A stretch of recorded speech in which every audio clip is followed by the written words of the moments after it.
Hello, everybody. My name is Lewis Lee, and this is Plan in Traffic.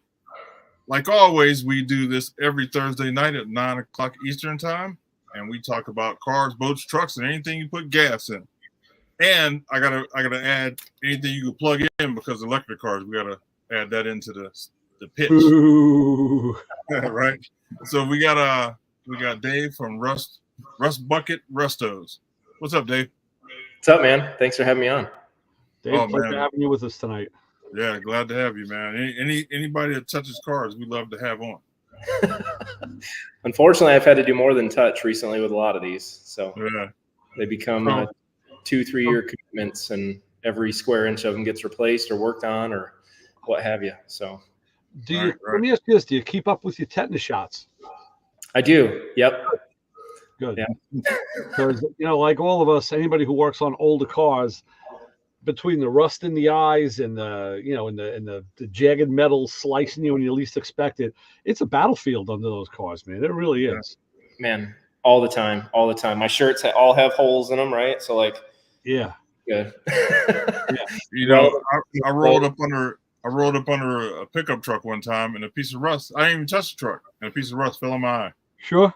Had to go to emergency, man. That was terrible. Yeah. Oh, really? Yeah. I blew the whole day. I couldn't work on it for a week because I had a patch on. Yeah, I've only had one real bad injury from working on cars, and I probably should have went to the hospital for it, but I had a grinder bite me one time. I was just in a really vulnerable spot and ended up getting hit in the leg a couple times with a 4-inch nail. And yeah, it was bad. But aside from that, the usual burns and everything that comes with working on them, man. A couple of years ago, I was working on one of the shop trucks, a Silverado. We were getting it back together, and the lugs were super tight, so I had to use a big breaker bar to break them loose. And it was like the next day or 2 days later, I'm sitting home. I'm out on the deck with my wife. We're having some dinner. She goes, "What happened to your eye?" I'm like, "I don't know. What happened to my eye?" She goes, "It's all red." I'm like, so I had a bloody eye. I was like, "Damn, how'd that happen?" Like, I didn't do anything. I'm thinking like today, yesterday. No, I remember when it was the last wheel in that Silverado, and I was really out. All the lugs were super tight. I go to put everything I have into this one particular lug, and it wasn't super tight. And my head went right into the quarter panel. I rang my bell, and I was okay, except 2 days later, I get a bloody eye. I was like, damn Silverado, I know what that was. Funny story about that. My introduction to Mopars. I picked up the 68 Charger when I lived in Ohio and brought it home and wanted to get the wheels and tires off of it so I could make it roll, or hope to make it roll. And I broke every single one of the lug nuts off the left side of the car. Oh my dad. And I'm like, man, every single wheel stud broke on one side of the car. He's like, which side? And yeah, they're left-hand thread. You learned that lesson. Yeah. Yeah, that was a super, I read a big article about that a number of years ago. They actually talked to the engineer who came up with that whole idea. And that was the problem. He was a new engineer. And from an engineering perspective, the theory works. It holds. Mm-hmm. But from a practical standpoint, we know, no, it doesn't have to be that way. It doesn't. But he won out, and damn him. Because they believe they would loosen over time, right? Yeah. Yeah. Right. And prior to that, cars weren't done that way. So I guess he was probably somebody's son or nephew or some kind of relative, and and a white shirt had his attention, and they said, "Hey, listen, let's go with this. This could save millions of dollars in lawsuits in the future." Yeah, probably what they did. Yep. Yeah. So you got a pretty large YouTube channel. How'd you end up moving into the YouTube with in the cars? How did it mix together? It's honestly by accident, by total accident. I've had my hands on cars for as long as I can remember, and always, working on something, tinkering with something. And I ended up buying the 68 Charger, and it kind of changed everything. And it was so bad that I was like, you know what, I'm going to document this. And so bought a GoPro, went home, and I think in my truck, I recorded the first video of telling the story behind it, because the story was crazy with it. And kind of did a walk around, and then, man, I tell you what, the Mopar thing it changed everything. So I've had GM cars, I've had Fords, I've had BMWs, I've had a bunch of stuff and always worked on different things. I had a VW kick for a while and a Datsun kick for, like, I've always, tinkered with a bunch of stuff. And then when you get the Mopar sickness, man, you can't shake it. And that's all you want. And I noticed that there's a lot of other guys out there that had that same sickness. And a lot of other guys also had cars that were in the same, if not worse condition than mine, that thought they were too far gone.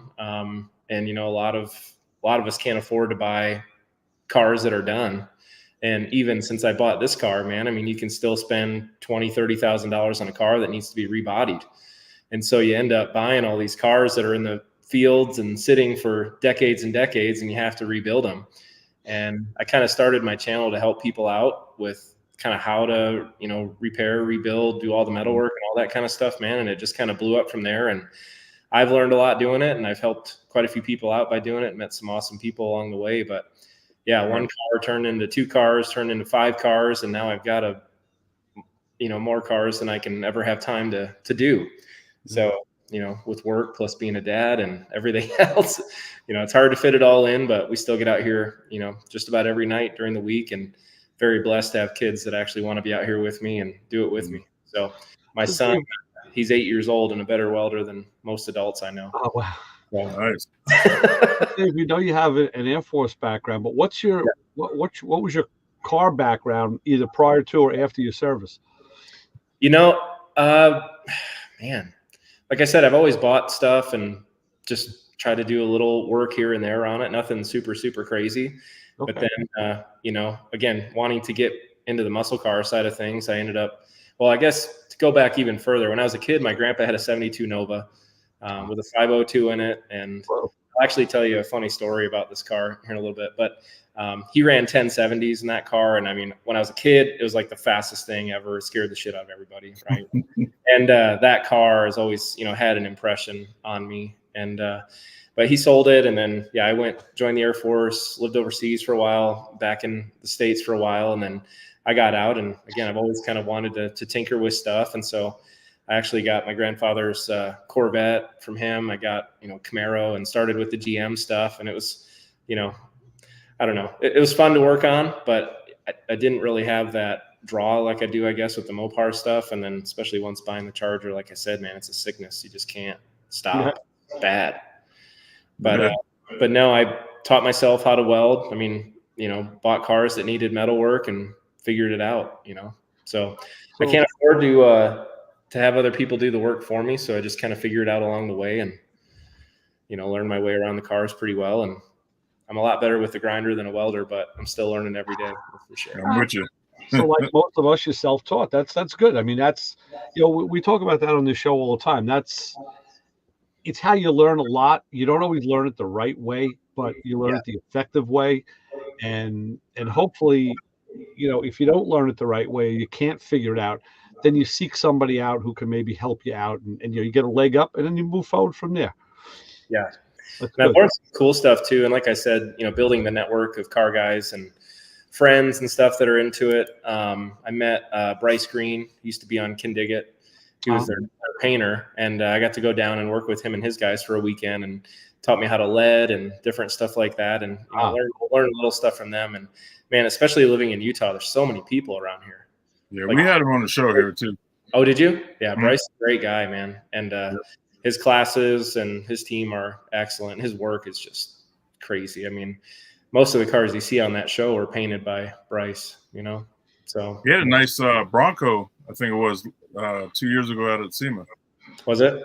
Was it 2 years? Yeah, maybe 2 years ago. Maybelline, the blue Cadillac, the big one. Yeah, he did that one. I mean, there's a whole bunch of them.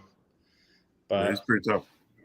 But yeah, not a lot of people weld or lead stuff nowadays. So when I start showing that kind of stuff, people kind of are like, "Whoa!" Like, sure. But yeah, it's old school, for sure. Yeah.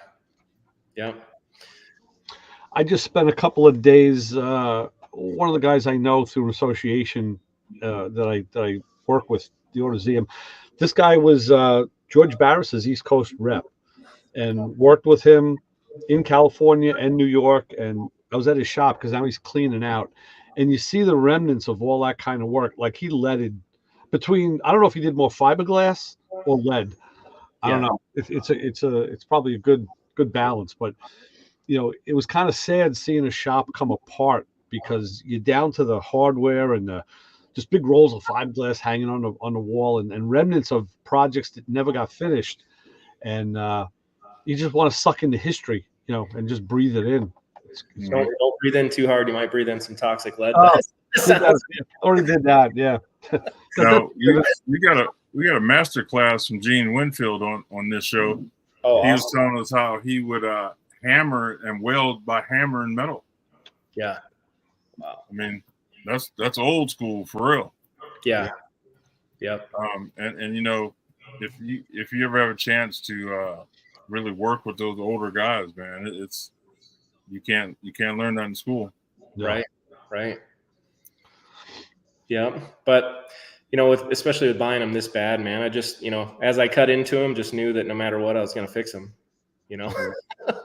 if I needed to do it twice or what have you, but it worked out. And yeah, especially learning the Mopar side of things and how the cars go together and, with the B bodies and E bodies and stuff, that they're really all the same. And so how much of that attitude did you get from just within or from the military? Probably quite a bit. From which? Within or from the military? I don't know. I'm definitely pretty persistent. I'm not one to give up too easy. And as my buddy said, I kind of have balls of steel with working on this stuff. I'm not afraid to cut a car in half and, weld it back together kind of thing. And I mean, this car did get cut in half. It's got the front clip from a 68 GTX under it. Okay. But no, I just tried to kind of figure it out and piece it out and plan it out in my mind. And, it's worked out pretty well. And, being able to apply the same concept to a lot of the builds here, a lot of them need the same type of work. But, this car, like I said, is kind of special, just that the only thing original metal on it is the roof and the firewall and the inner supports for the rear windows. Everything else has been replaced on the whole car. So, yeah. I didn't realize how much like AMD, how much stuff they make. Oh yeah. Terry Wilson that comes on here, he's working on a Cuda, and when I tell you they make every part of the car, I mean you can just build the car from their parts. Yeah. It's incredible. I want to say Mark Mormon did it on Graveyard Cars. They had a frame jig. He did. Built it from the frame rails and built everything else. And I think he used an existing roof structure. Yeah, I was going to ask you if you were where you stood on Mark's show, because that's what we talk about Chrysler's. I mean, he's the guy. Yeah, I watch a lot of his stuff. Yeah, for sure. Yeah, I could go without some of the antics sometimes, but he's got some amazing builds on there, and he's got some crazy talented guys that work for him too. But, it's TV. It's yeah, they're good people. He's on Ray's show once a month. Yeah, we've had him on a number of times. Yeah, just the stuff that he took that was balled up and straightened it out. I mean, it was like taking a piece of crumpled paper out of garbage and then having it in presentation grade, for a resume in an hour. Yep. That blows me away. I think it was last week I watched the it was the very first, the Phoenix Cuda, I think it is. Okay, yeah. One that was really smashed up. That's the one, the orange one, the one that was all balled up and they acid dipped it, and then he's pulling. I thought the car was going to come apart in 100 pieces. Crazy, yeah. They do some great work though. Yeah, you have to go back. He was on our show as well. And he tells a lot of the stories. He's an incredible storyteller. Yeah, he is. And to hear his background of how he started and how he started his show and everything is really, really interesting. Yeah. Awesome. Yeah, and I actually thought, I mean, he's been on for like 11, 12, 13 seasons already.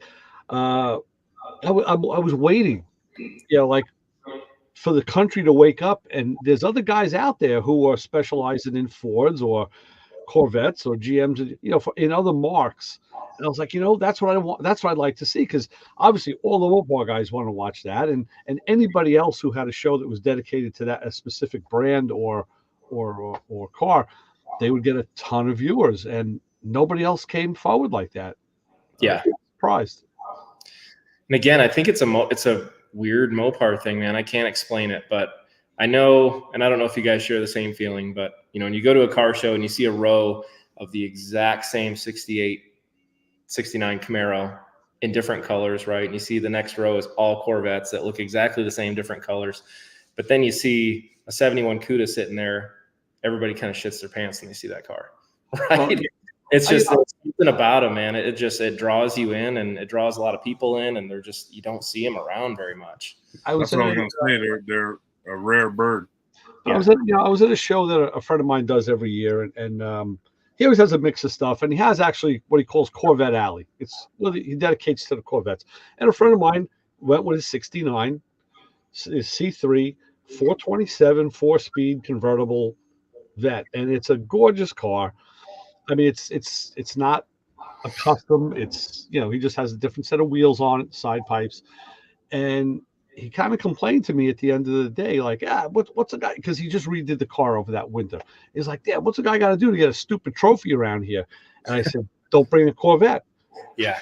I said, because I told him, I said, all of us, I said, you know, I'm into cars, into specific cars, but when I look down the row and I'm seeing 8, 10, 15 C3s, and I love C3s, it's like, man, it's got to jump out at me to make me look at it a little more, you know. I said, unfortunately, people just get numb to it. So yeah, you really got to do something that sets you apart, and that's kind of a thing in my mind too, that I want my builds to be different, and especially with doing the YouTube thing, like to be able to see a car, like I feel like the Ratty Satty is going to get there eventually. When you see that car, you know it's my car, right? Yeah, or, you know, it's a car that came from my channel, just because it's so unique and it's very different than anything around here. And again, I mean, I just signed up for a few shows today and upcoming in Utah, and there ain't going to be nothing there like that. There's not going to be another car that's like that there. So what's your overall formula for how you like to build a car for yourself? You know, what's the difference? What are the differences that you like to employ? Yeah, the problem is I don't know quite where to start and where to stop, so they end up turning into way too big of builds. Okay, well, yeah, that's good. Okay. So, but no, I mean, the first thing, you know, getting all the metal right, getting the paint right, and then you know, full suspension, full brakes, and then, you know, the Satty was a little bit different, that it didn't really need the paint, so I kind of got to skip a few stages there, just because I love that patina look. And a lot of people have been like, you know, are you going to paint that car? And man, you know, it took Mother Nature 50 years to paint it the way that it is, and I love the patina on it. It's solid. It's super solid. But no, once you kind of get that done, and, you know, moving it through paint and assembly and all that. But no, like I said, I just like to be a little bit different, and I always like to be tinkering with something, man. I can't ever stop, you know. I'm already looking at the next things for the Satellite already. So with a finished car, and I use that word loosely, do you go more towards like stock stuff, or you're an aftermarket guy? What do you know? Very aftermarket, yeah. My philosophy there, if you're gonna have to replace it, you might as well modernize it. You know, if it was an original numbers Hemi car or something like that, but none of my cars are like that. Mine are all 318 parts cars, quite frankly, or cars that were destined for the crusher. So I don't have any hard feelings about stripping everything off of them and making them the way that I want to. Yeah, I'll tell you the truth. I've only had a few Chryslers through my life, and one of them was a 71 Challenger convertible, and it was a 318 904 7.25-inch rear.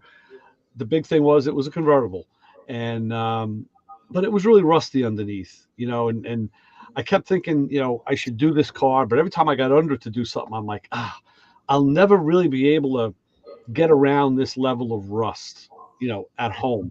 So I ended up selling it, and now I have like half a Challenger worth of parts left that I'm dying to get rid of. But anyway, the one thing, and I had everybody offer me engines for that car. I was offered 340s, 360s, 400s, 413s. No one offered me a Hemi or a 426 wedge, but you know, 440s, you name it. And I said, no. I said, I'm just going to leave the 318. I switched it from a 2-barrel to a 4-barrel. I had the 4-blade crossed fan. It ran nice and cool. I said, the car is just a nice driver and a cruiser.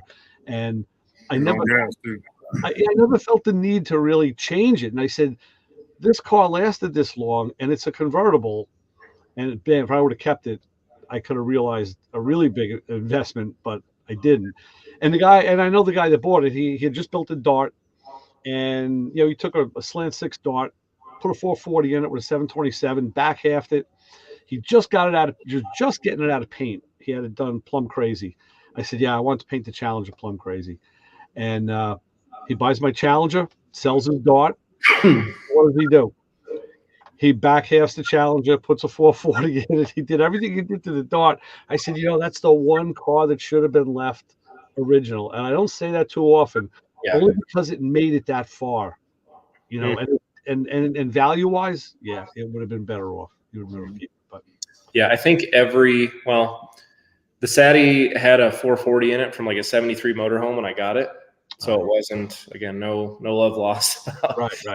Souping that up. And then I've got some upcoming builds that are, original 318, 383 cars maybe. But yeah, I've never had anything that's like super. Actually, I did have, I don't know if you guys ever saw, when I was in Michigan, like kind of in between moves between Ohio and Utah, I was actually given a 68 Charger that was smashed bad. It was really bad. Somebody flipped it on its roof to steal the axle out of it, and it sat in the woods forever and ever and ever. But I ran the numbers on that one. Actually, I called that one the Lazarus Charger because I was going to try to save that one too. But every single piece of metal in the car was bad. All of it. It was destroyed. But that car was one of 259 383 4-barrel 4-speeds, 68. So that was a somewhat numbers car, but that's about as special as I've had. So that, and then also, I mean, I don't know, like I want to build the cars and I want to drive the living shit out of the cars, to be honest with you. Yeah. And they're not garage queens or trailer queens. And I mean, we had the Satty up on 3 wheels in Vegas a couple weeks ago doing autocross and stuff with that car, and if, we break it, we fix it and we get back out there and keep going, So let me ask you this. I always call it the elephant in the room because, if you drive the cars, you have a different perspective than just building them. What's your take on Chrysler brakes and steering compared to the other cars that you've owned? Because that's a big point with me. Yeah, and again, I've kind of been spoiled. I put Willwood 6-piston brakes and power rack and pinion on every one of the Mopars I got. There you go. That answers the question.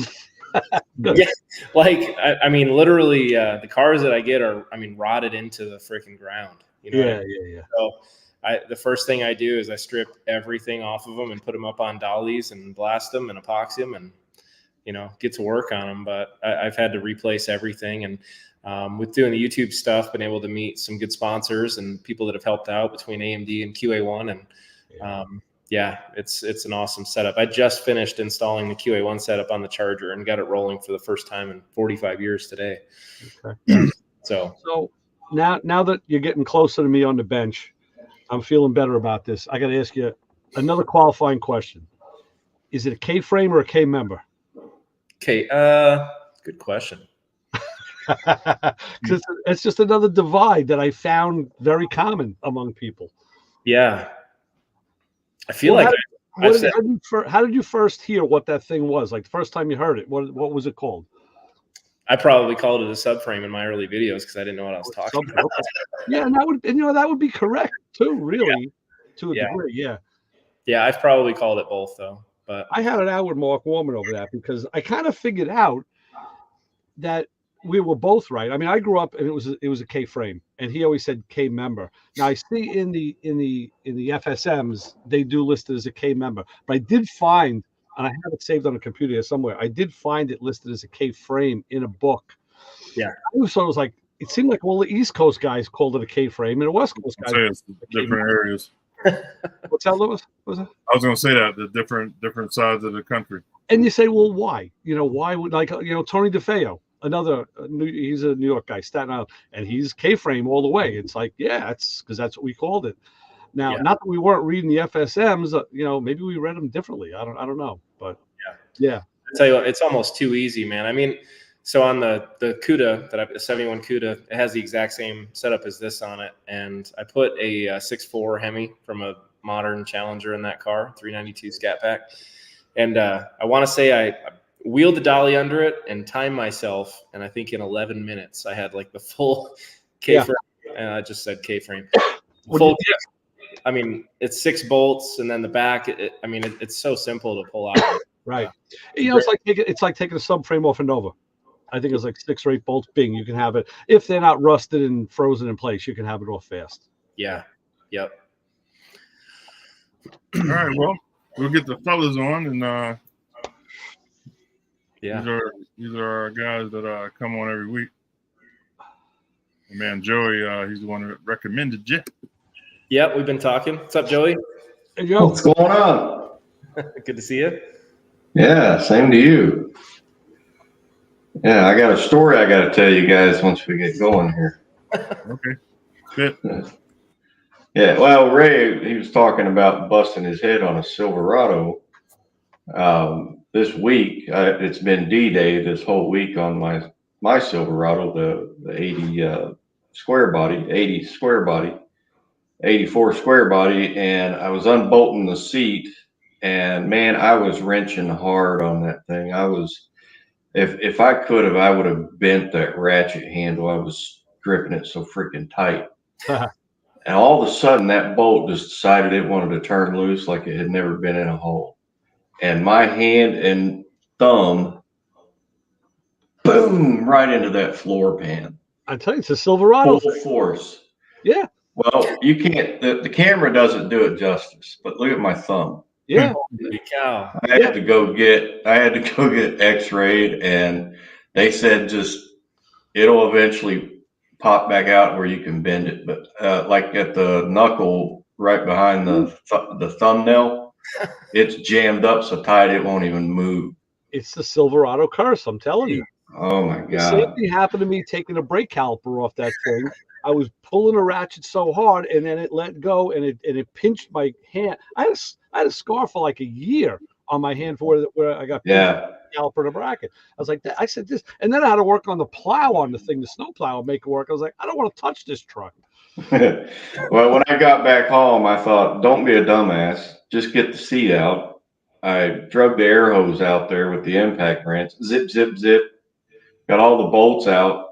And then I took a strap and put it around the framing of the seat and wrapped the strap around the end of my stub and just started dragging it out like I was some handicapped. Well, I am handicapped, but you know what I mean.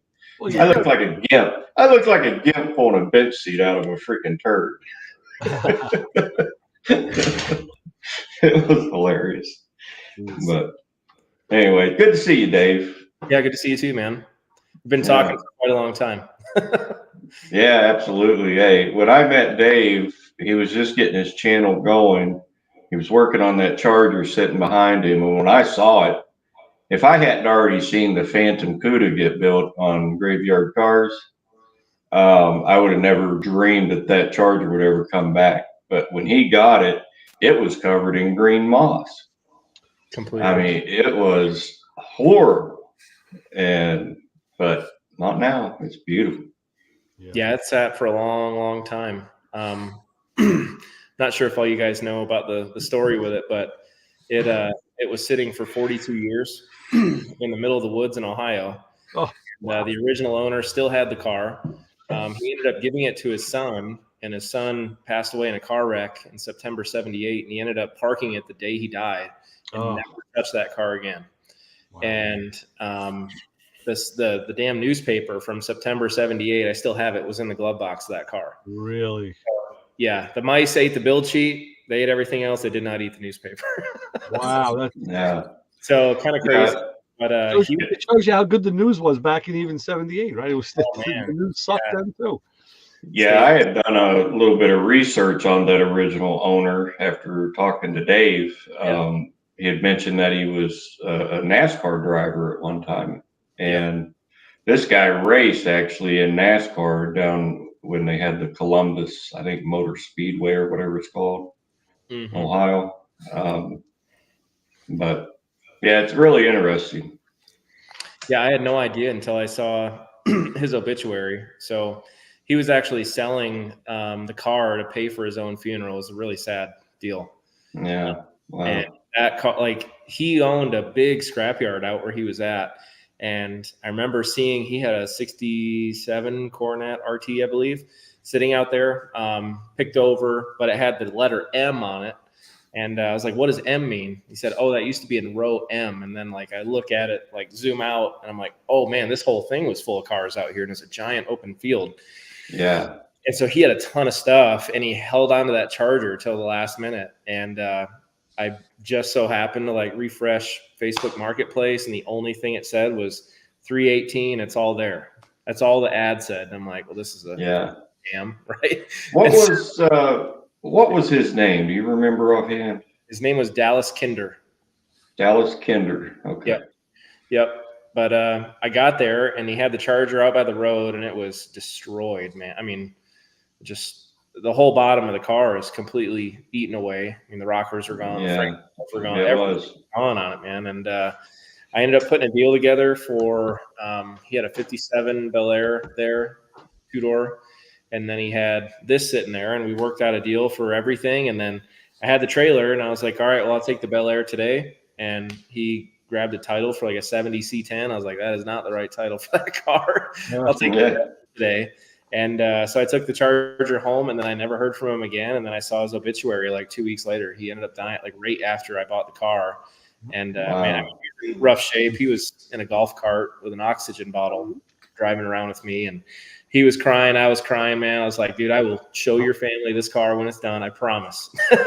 And I stayed in touch with the family. I'm friends with them on Facebook. They watch the videos and stuff. And it went away for a little bit, kind of got some ADD with some other builds that I was doing. And I'm happy it's back. And like I said earlier, it's rolling for the first time in 45 years. So yeah, I gotta say, when we talk about cars having stories, you really have stories.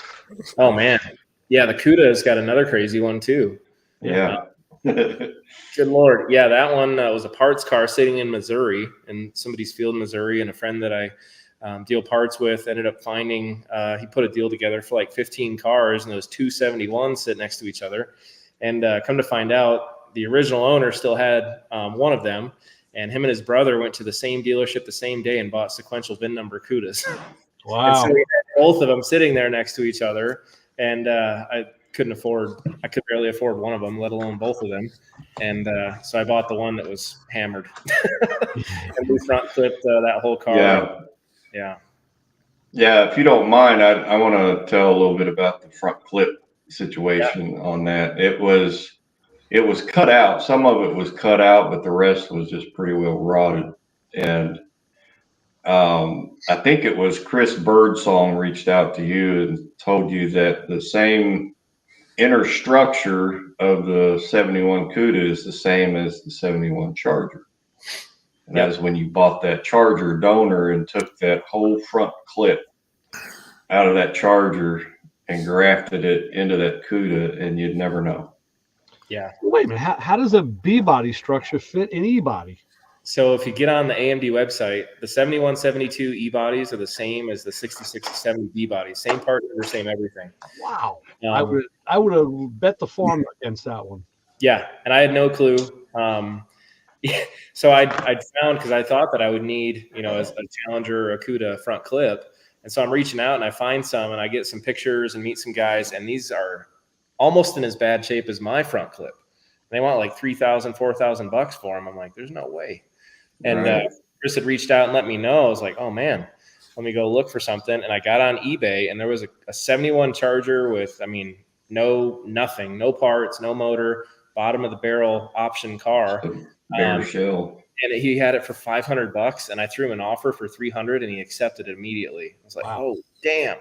And so I ended up driving to California and picked that car up and brought it back here, cut it in half, and took the front half off the Cuda and made it work. And didn't you sell what was left of that and got your money back out of that Charger? Somewhat. It cost me $600 in gas driving through California to get the car back here. Wow. Gas, I think, was like $6.38 in Mojave or something like that. It was crazy expensive. Wow. Gas. But yeah, it cost more in gas than what the car did. But I came back here, I threw it online, and somebody offered me $500 for it for the back half. I mean, it was super clean. And, what year was that? It's a 71. No. What year did you do that? I mean, what time frame? 2 years ago. 2 years ago? 2 years ago, yeah. Yep. So yeah, everything else bolted up pretty much exactly the same, and it's pretty easy to do. It's intimidating. It's scary doing it, but it's the best way to do it because you know the geometry is right and everything lines up really good. So Yeah, it So turned in out your beautiful. stable of cars, how many do you still have, and where do you keep them all? I got them all still. Well, not that the back half of the Charger, obviously, but here at the house, I've got the Charger, the Cuda, the Satellite, and then I've got three other cars that are coming up on the channel soon. I bought my 8-year-old son his first car the other day. So he's been dying to work on something. Like, he doesn't want toys. He wants tools for his birthday and Christmas. And he is like dying to do stuff. That's awesome. Bought him an impact set, and you got to check your damn lug nuts every time you leave the driveway, man. He's an animal. So we picked him up a car, but we both agreed that we're going to actually just got all the sheet metal for it. We're going to fix it up, and then we're going to sell it and put it towards some wing car builds that we got coming up. We're going to do 2 of them. So Nice. Yep. So we've been slowly acquiring parts for all that stuff. It's crazy expensive, man. It's stupid. Explain about the wing cars. They're not original wing cars. They're going to be like a clone. Yep. Yeah, we're going to do a Superbird and a Daytona build. Nice. So next year. So, Yeah, but, even the fake cars are expensive now. It's crazy. Yeah. I think back or I look, and it's just absolutely insane. The cost. Mm-hmm. You can't make it. I mean, like I said, even if you did it for your personal self, either A, you get beat up because you cloned something, or you made it. I'm okay with it as long as you try not to push it off as something real, but you can't win. But when you do it, it's so damn expensive. You might as well just go ahead right back to that, 69 Dodge Dart with a slant 6 in it, and just let everybody leave you alone over it because, God forbid you do something like that. And you still got to pay like $5 to $8 grand for drivers for those. Yeah, I know. It's crazy. It's stupid prices. Yeah. I had a shop not too long ago that I went into, and I think it was a 69, but it was super clean. A little old lady owned it, and it was Dodge Dart with a slant 6, but it was a GT, and it had that aluminum grill and the aluminum tail housing around the lights and so forth.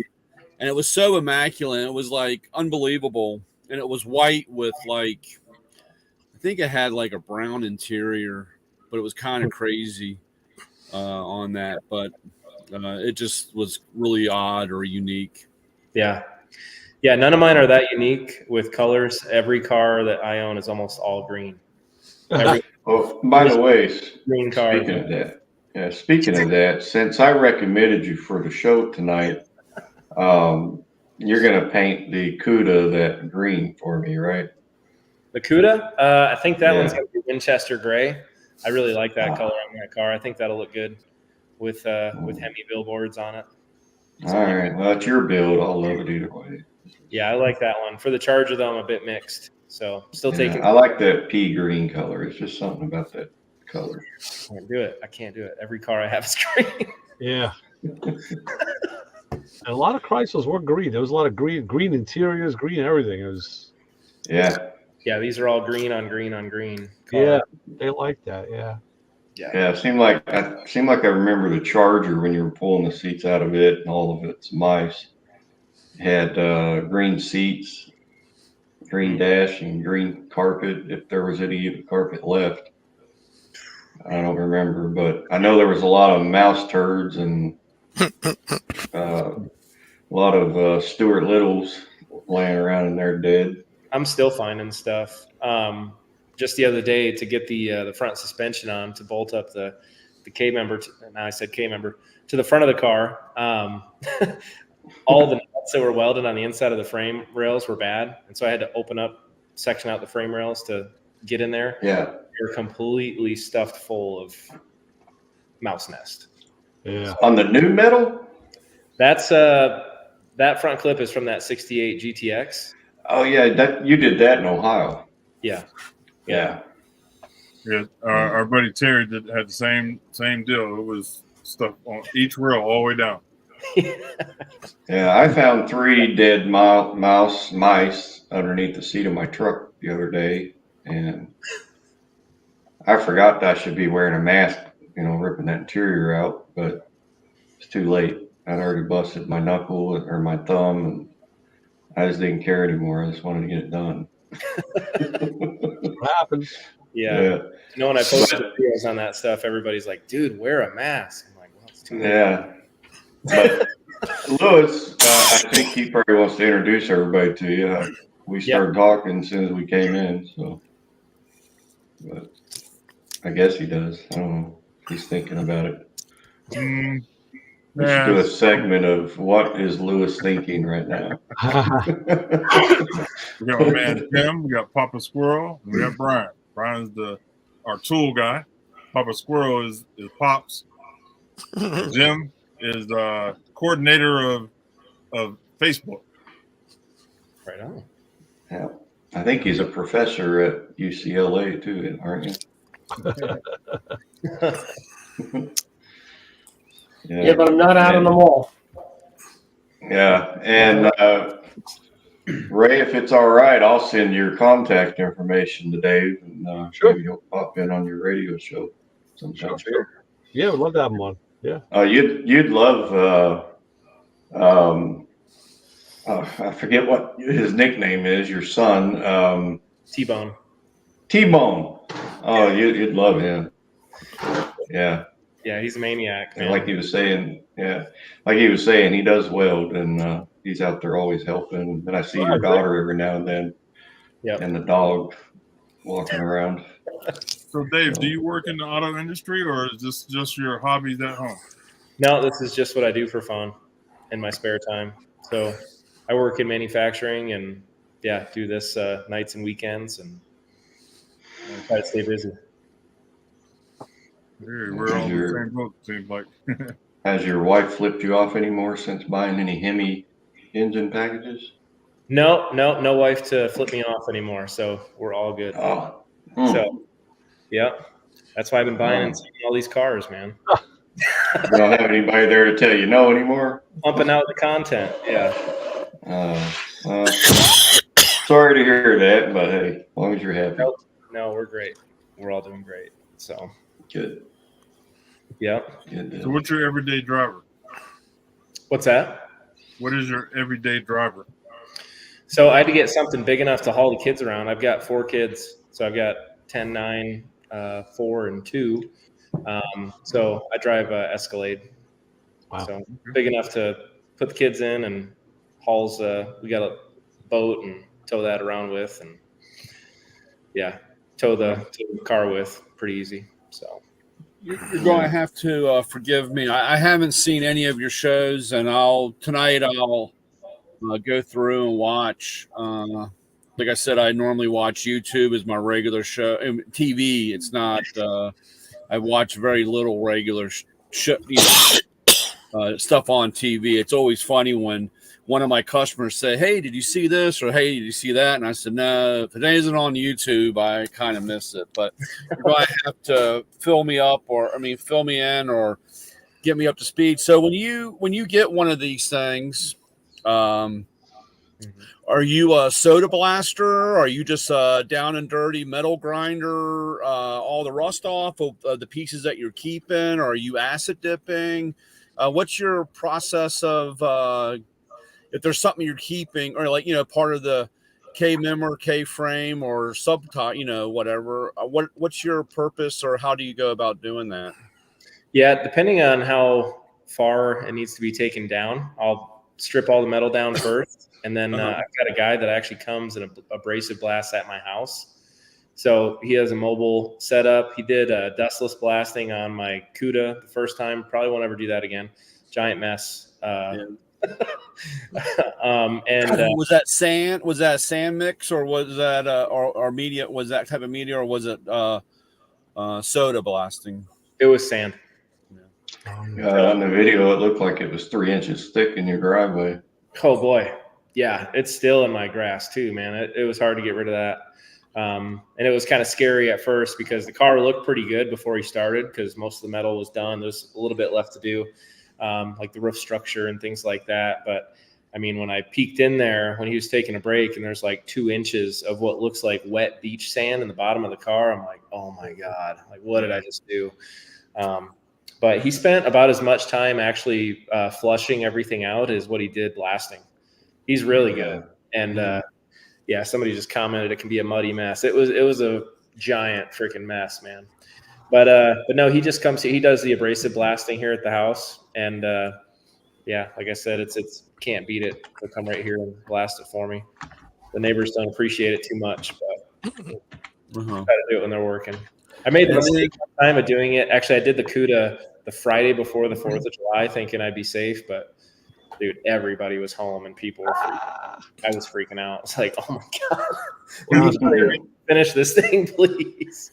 Yeah. Just like Brian, I watch YouTube, his TV too, and just as we were sitting here, I just subscribed to you under two of my YouTube aliases. So thank you. Send scripture away, and we'll start watching. I'll put it into the feed and start catching up.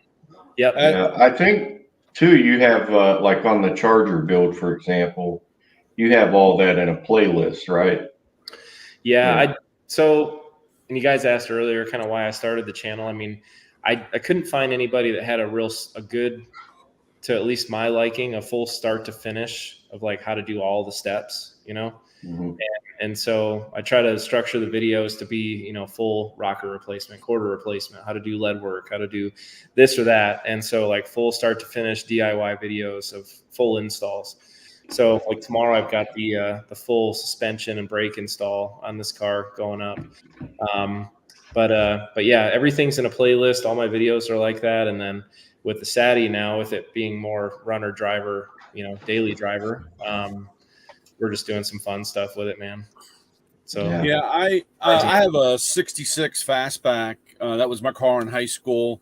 And 30 years ago, before I got married, I took it all apart and had the floors, quarters done. And, it's been sitting here looking at me and everybody's been giving me a hard time. And like I said, one of the things about YouTube was just watching, because like I said, I can't afford to pay somebody, so I have to do it.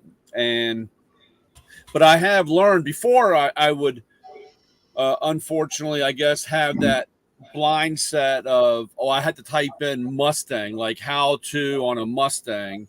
Yeah. And I found that once I expanded and started bringing in other people doing other cars, it's still nuts and bolts, it's just whatever the figure is, if it's a redhead or a blonde, it all works out the same.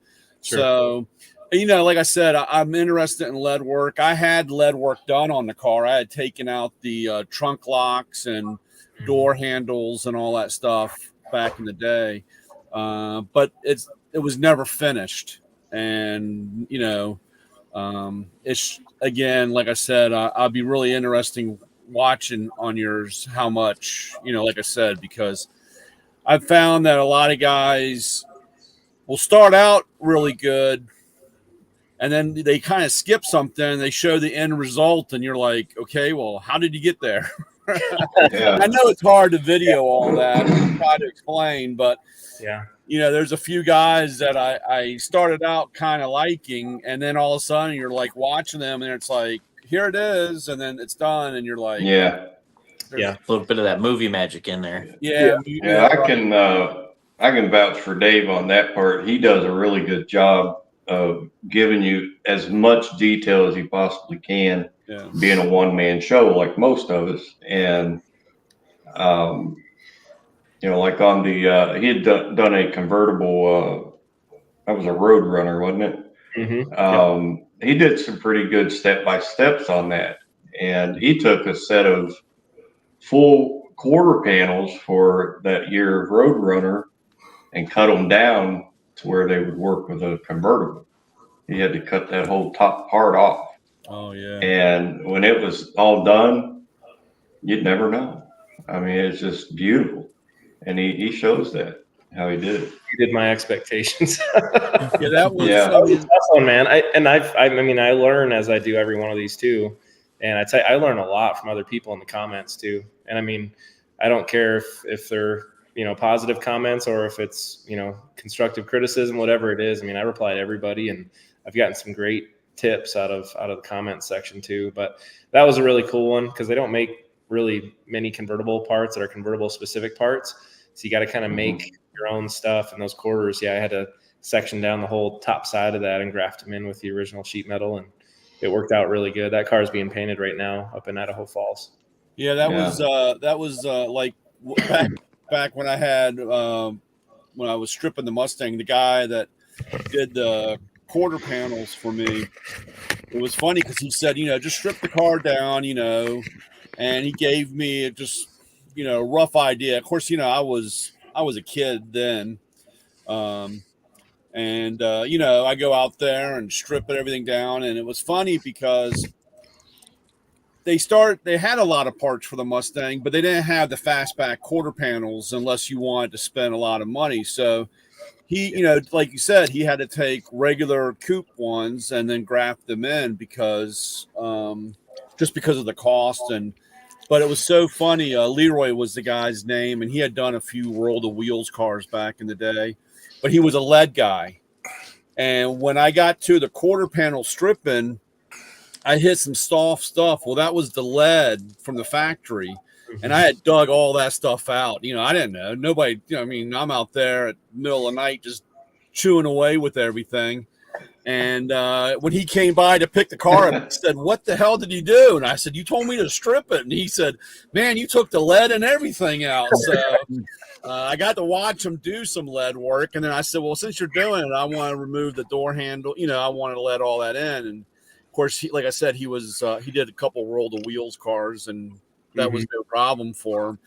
But yeah, if you really don't know what you're doing, you got to watch it sometimes. And from hearing you, like you said, learning, you can learn real quick about something. Sounds good on paper, but once you get in the middle of it, it's a whole different thing. Oh yeah. When I'm trying to hang 2 frame rails up on the car in space, you kind of have to stop and think about it for a second.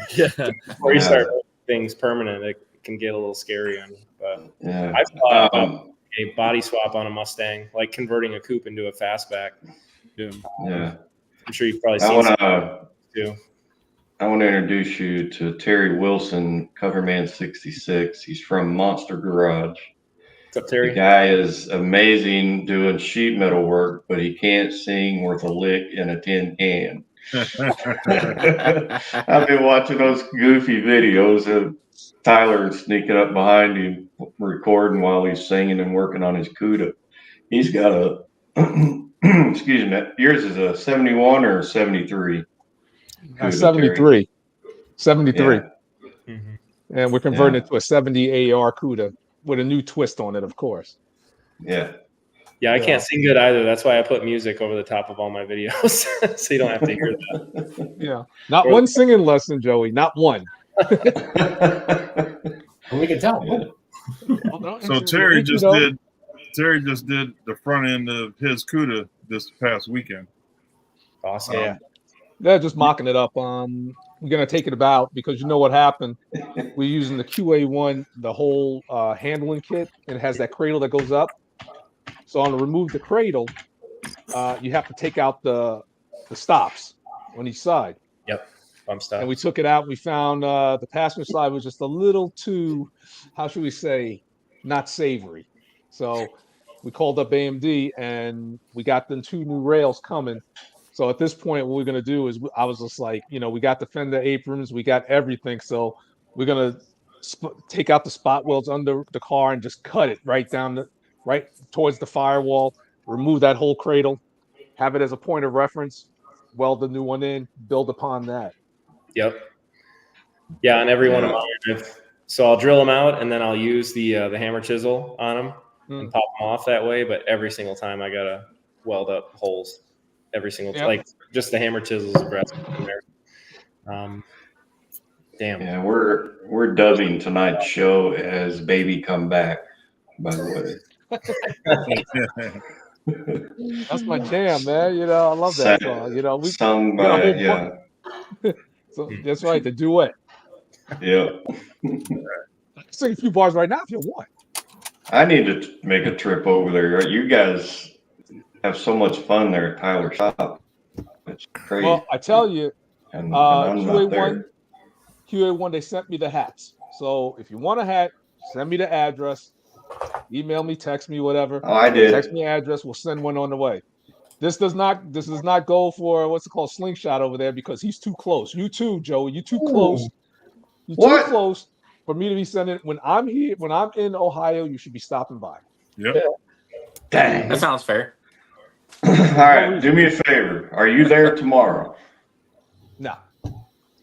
I'll let you know when I'm there. Don't worry about it. And they're really nice hats. They're new hats. They're like no one has them yet. They're really nice hats. I wish I had. I left the box. Yeah. Oh yeah, they're exclusive. When are you going to be there? I will get there. You'll make a trip? All right, cool. Yeah.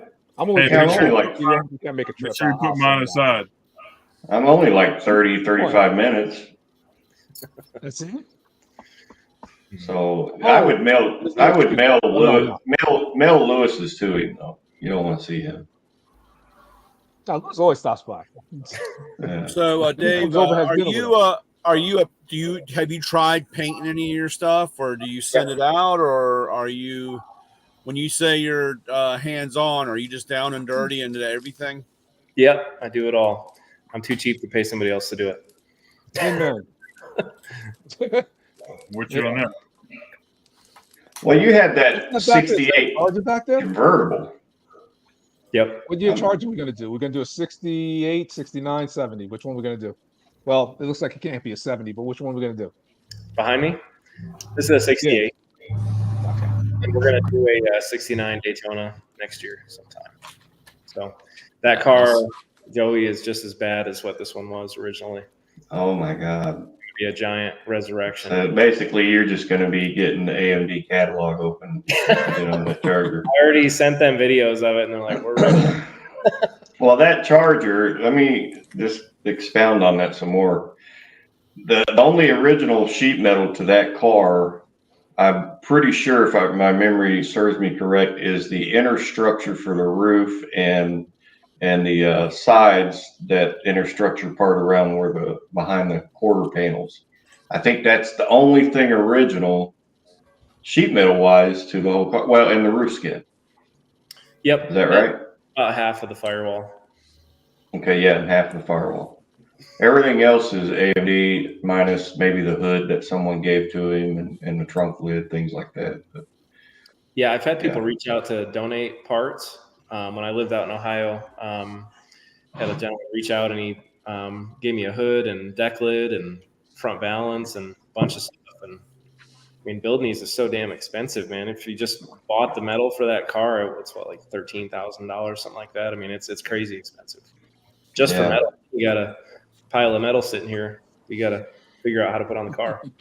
And where are you now? You're not in Ohio anymore? No, I live out in Utah now. Oh, Utah. Yep. Yeah, you were in the what was it? The duct tape drags. Yeah, we went last year. Yep, that was a lot of fun. Yeah, with the Ratty Satty. Yeah, man, it was kind of a disaster for us. We were with a bunch of guys. The guys from Shade Tree Vintage Auto. They've got a ton of awesome cars, and they've got a wrecking yard with probably 100 Mopars in it too. They've got just a ton of stuff, ton of parts. Good guys. And so, yeah, they got me to head down there, and they actually found the Satty for me they buy collections, like, scrap collections or cars sitting for a long, long time. They'll buy 20, 30 cars at a time from people. And so they found this one, and he sent me photos, and I was like, hey, what are you doing with that Satellite? And that's how I ended up getting it. And in 3 weeks, that car had been sitting for like 20, 25 years or so. We got that car running, driving, and racing, and we took it to Tucson, and it ran like a complete pile of shit all weekend, man. Yeah, I think you met Birdsong that weekend, didn't you? I've met Chris a few times. We've talked for quite a few years, but he was there with the Fool's Gold, the 71 RT. That's destroying one that's got the big hit in the back. He was there, and that car was running fast too, man. So we couldn't get a full pass. We had fuel delivery issues and carburetor issues and transmission issues by the end of it, and so that's what kind of remember to come back and say, all right, we're going to completely redo this car. And so I did a full engine build on it, full brake, suspension, everything. And then we took it to duct tape drags a couple weeks ago in Vegas, and it was a blast, man. A lot of fun. Yeah, you guys did way better your second time around. Yeah, I didn't get to run it though. I didn't get to drag race it. So I ran in the time only class because they've got guys down there running like the pro stock and all the crazy classes, and they're racing for big money. And I just did the time only class, and we got basically rained out all day Friday, and then all day Saturday they were trying to catch up, and they didn't even call my class until like 10:30 at night or something. And we were actually sitting in the stands watching the other races, and they called it, and everybody looks at me, and I was like, all right, sure. So ran down, got in the car, get in line, and the line's like 100 cars long. Like, Jesus. Wow. So I'm waiting. And I actually got underneath the arches at the Vegas Speedway there. And 2 cars in front of us, a guy ended up oiling down the track, and they cleared the stands out, and then they canceled racing for the rest of the night. So I was like 2 cars back from actually getting to drag it. But honestly, it had way too tight of a converter in it, and it would not have gotten a great launch anyway. So I don't know if you guys saw that 65 Fury, whatever it was. We pulled the engine out of that car. The ended up being bad. The transmission is what I've got actually in the Satellite now that we've done quite a bit of work on, but it had a mystery converter in it that was painted like a B&M converter. It's like, let's send it. Let's do it. We had like 3 days to get ready, and it was pretty much a stock converter, and it would just fall on its face, and then it would rip really good. But it ran awesome in the autocross. It was, at any time you could put it sideways anytime you wanted. But it was fast, man. It was really fast out there, but I wish we could have drag raced it. So to go back to the story that I told earlier about my grandpa's Nova running the 1070s. So a couple weeks ago, my grandpa ended up having a stroke, and it was a real bad one. And so I called him to talk to him, and I saw him on FaceTime. He didn't look good, and he's at the hospital. And I hadn't talked to him in a few days. And the first thing he asked me, he's like, "How was the race, man?" And I'm having to wear sunglasses so I don't, you can't see me crying and stuff, and I was like, "I did really good." And he's like, "What'd you run?" And he doesn't know that I didn't drag race, but I told him that I ran 11 seconds. And he's like, "What'd you do?" It's like, "I did 11 seconds. And he's like, "My Nova would still get it." Like, even, he was in bad shape. He still gave me shit about not beating his Nova. So maybe that's the goal for that car, is to get it that fast. But man, it's just fun. It's a lot of fun. So back on your builds, are you on the wheels? Are you a Magnum 500, a center line, or the dog bolt covers? The dish. I love Magnum wheels, but The I Magnum ran 500s. Yep, I really like. I put Billet Specialty street lights on the Satellite, and they are a freaking work of art, man. Mm-hmm. They're stupid expensive, but when you lift them out of the box, and there's like, you don't even feel like you have anything in your hand, and you're like, holy cow! And they look awesome. But they fit the car really well. I'll probably run similar wheels on the Charger, but a lot larger. So this car loved and stuff. So. Back in the day, my experience with buddies of mine that had all Mopars, they all had center lines, and they had hijackers and side pipes. So that's where I come from on that. Yeah. So the Charger's it's got center lines on it now. Yeah. And it's got wider ones with slicks in the back just to get it rolling. But I put these same wheels on that convertible Roadrunner, and then also the Ratty Satty. And I had like no space on it, but doing the mini tubs on this, and then it just, the wheelhouse seems to be wider even on the outside. That I bet I can probably run 3 or 4 inch wider wheels and tires on it. I had to pull the QA1 kit in and move the spring purchase too to get it to narrow out a little bit. But It's got a Dana 60 in it, or the 410 with spool. And that was going to be my next question, what your choice of rear ends were on that. Yeah, this one and the Cuda's got Dana's in it, and then 8 3/4 in the other ones. It's funny that Terry's going through all this process right now. Yeah. Yeah. Well, I got an 8 3/4 out of a Cuda sitting next to my garage. Needs a new home.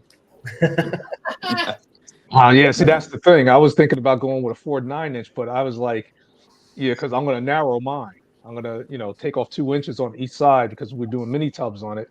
Mm-hmm. And I was thinking, should I go get a Ford 9-inch, from Quick, or should I just go and send that 8 3/4? And I started thinking to myself, what am I going to do with this car? I was like, it may see a little track time, but it's not going to be like that. I got to chase every second. It's more probably be more geared towards autocrossing because I like that more so than going down the strip. So in the end, I think I'm going to just go and send it to Mosier and have him rebuild it. So it'll be to the car one. And they said once they rebuild it, it'll be able to handle, up to like 700, no problem at the wheel. And I don't see my car pushing anything more than that. Mm-hmm. So I think I'm just going to go that route. Well, And, even though you have some of the connection, the Ford stuff would be a little bit cheaper overall. But in today's time, nothing's really cheaper. So, no. It's bad enough you're going to put an LS in it. You might as well put a Ford rear end in it. So,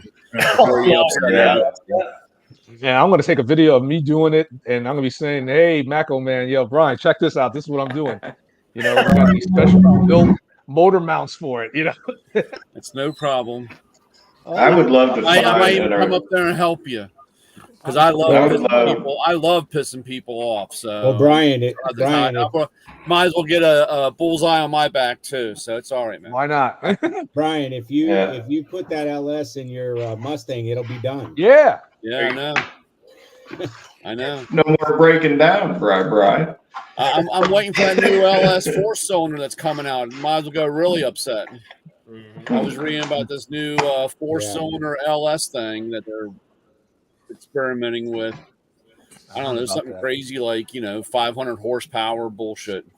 So, yeah, I'd rather just have an 8-cylinder and be done with it. Well, back to wheel and tire package. I would love to find an original set of ET aluminum slots, 10s for the rear, 8s for the front for my C10 I'm building. It's going to be a Pro Touring style truck, and I just think those or SS Kragers are just, to me, are the bomb. It's old school, and I'm old school. I love. I don't know. I've got a set. They've been sitting outside. They're a little rusty. Oh, the SS Kragers. Yeah. Yeah. Now I'd want them in nice shape, not all pitted out. You just got to work at it. Mm-hmm. A little rubbing. You have to understand, man. I only got one hand. You guys trying to. So it takes you 2 days longer. Don't worry about it. Keeps you out of trouble. Take me twice as. Hey, it either take me twice as long or half the time. Whichever.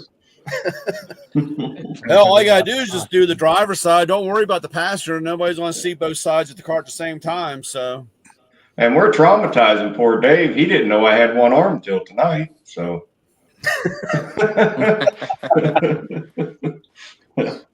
all this time he's been talking to me and not even know. But anyway, yeah, the Cuda, when you got that thing and I just saw it sitting there, just the way it was setting before you even touched it, just looked so old school and cool looking to me. It was just amazing with that green on there. It's just beautiful. It had some I can't remember what they were Kragers, but they had like the whole I can't even remember what they're called. Yeah, I don't remember either, but whatever was on it just looked purely correct for that car. Yeah, and it was missing a torsion bar, so it was on the ground on one side, and it just looked it looked really bad.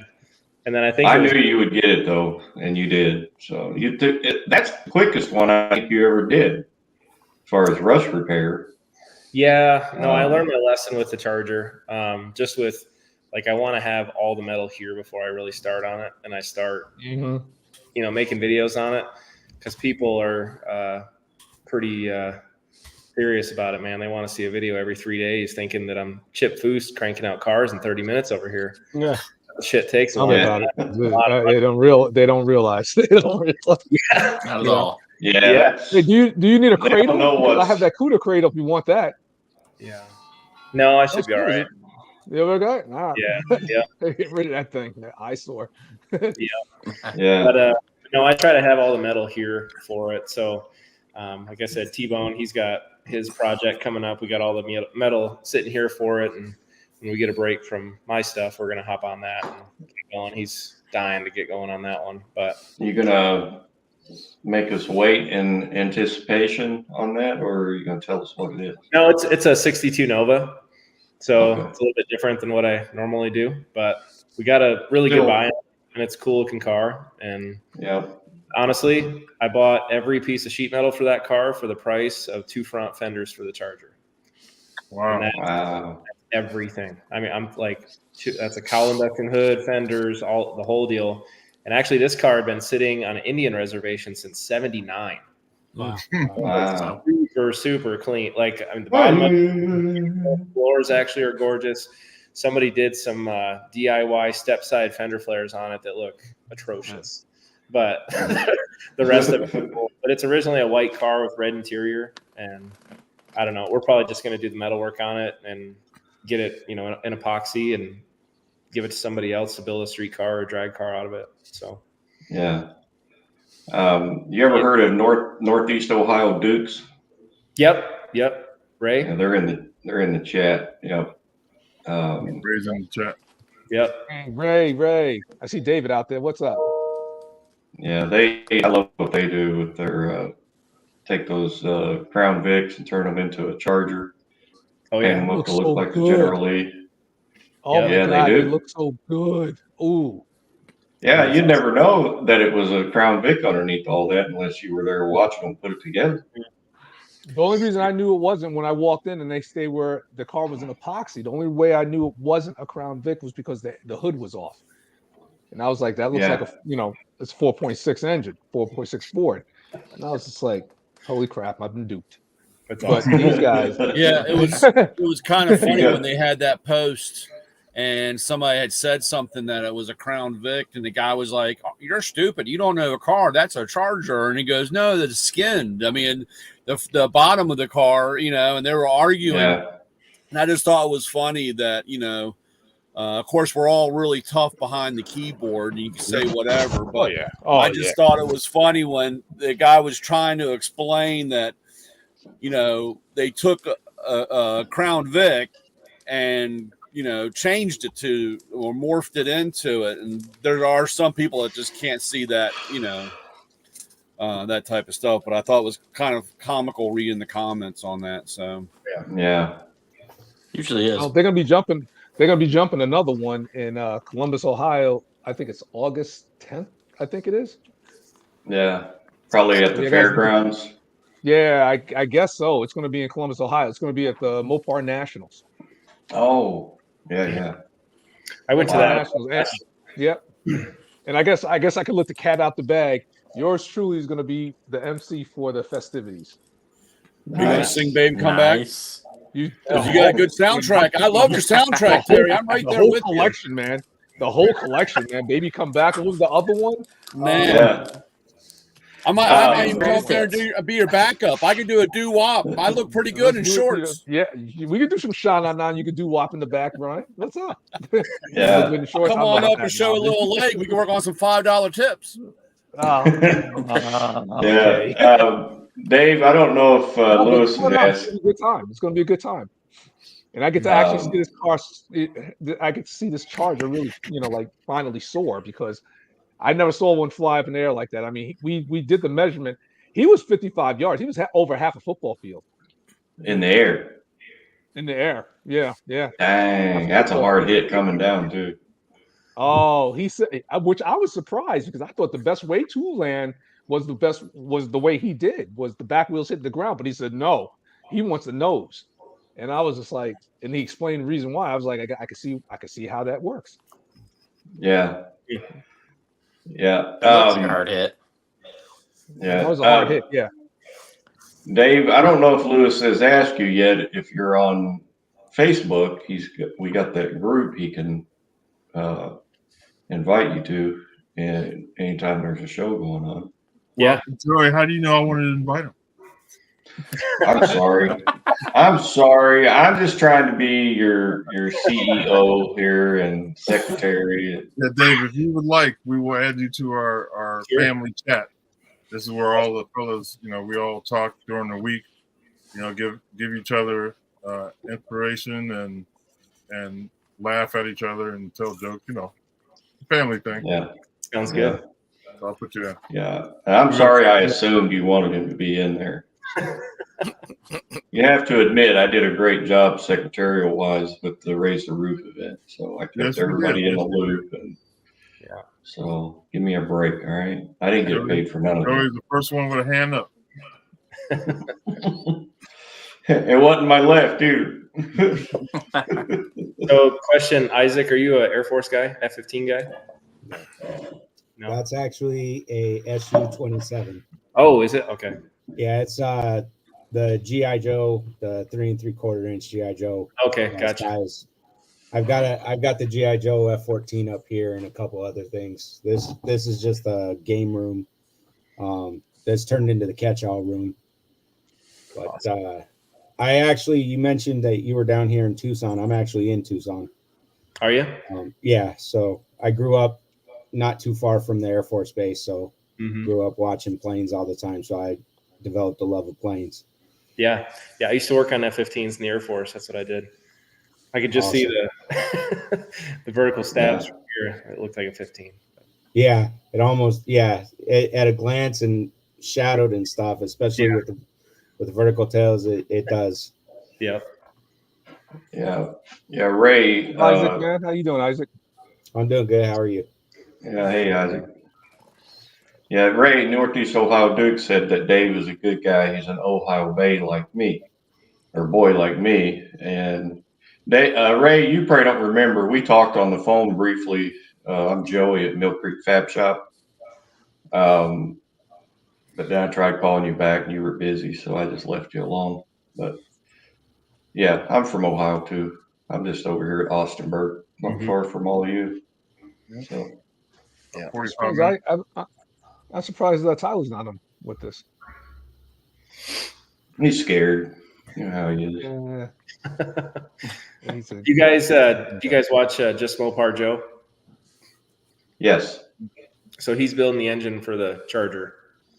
We're doing kind of a collaboration deal, and he's putting the engine together for it, and we're going to go pick it up and get it in later this year. Wow. I'm pretty excited, man. He does some amazing work. Yeah, he does. So he's the one building that for you. Yep. Okay. That'll be interesting to watch. Yeah, he's going to document that whole thing too, and it's going to be pretty cool. So just curious on the all your activities and stuff. How big of an area are you working in? I mean, what size of a shop? Is it a separate building? Is it connected to the house? You got a tent? You pissing neighbors off, or what are you doing? Well, I have neighbors on one side that don't speak English, and I got another on the other side of the house. It's a retention pond, so I don't really have anybody to piss off.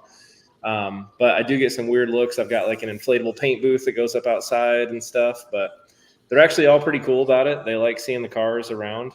I keep everything put up. Everything's out back behind the fence. But I don't have an HOA or anything like that to worry about. But no, I just work out of my home shop. So connected to my house. It's like the long bay here is deep enough to fit like a big RV in. But 16. So is it like a 2-car garage, or is it I think it's 24 by 20 or roughly? Or I mean, what are you looking at? Probably 30 by 50 in the back, like on the long bay side.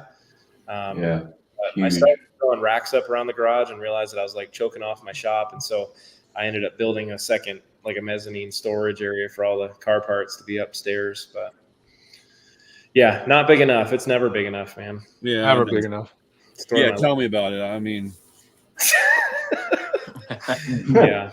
But no, I've got and what's really cool too is that like my best friend from the Air Force, he's actually my next door neighbor on one side. He's a big car guy. He actually has the Corvette that used to be my grandpa's. So yeah, I've got good people around, and yeah, it's a somewhat quiet neighborhood, so the kids can do whatever they want and play with their buddies and work in the shop, and we got a good setup.